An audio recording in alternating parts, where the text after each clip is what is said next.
Hi, this is Lori Nichols from Media Associates International. Last week, we looked at the three big questions that we should be asking ourselves before we begin a writing project. These included, does this need to be written? Am I the person to write about this? And is now the time to write about this? Once we feel confident that the answer to all of these is a yes, it's time to begin. I still remember when I sat down to write my first book.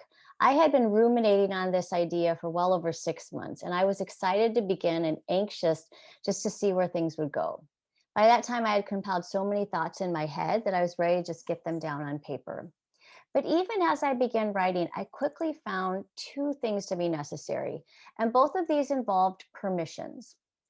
First, as you begin, give yourself permission to write.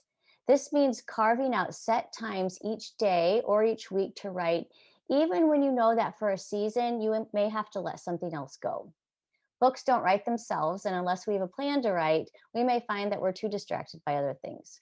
Some people like to write first thing in the morning from that 4 to 7 a.m. hour. Some people like to write before bed.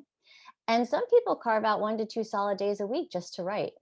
So, for the first permission you're giving yourself, it's to understand how you will best write and then commit to that schedule. This is what I call the permission to go. The second permission is equally important, and it is giving ourselves permission to walk away when we feel like our creativity just isn't there. And I call this the permission to stop. Too often, writers believe that they have to just keep working even when no words are coming. There was many days when I just didn't feel like and I was creative at all, and so I had to stop. All of us at some point are going to face that dreaded writer's block, and there are times when the best thing that we can do is walk away for a bit and then come back to our project. I've known people who have taken a month to write a book and other people who have taken 10 years to write a book. Neither's wrong. Everything is right if it's according to how you best write.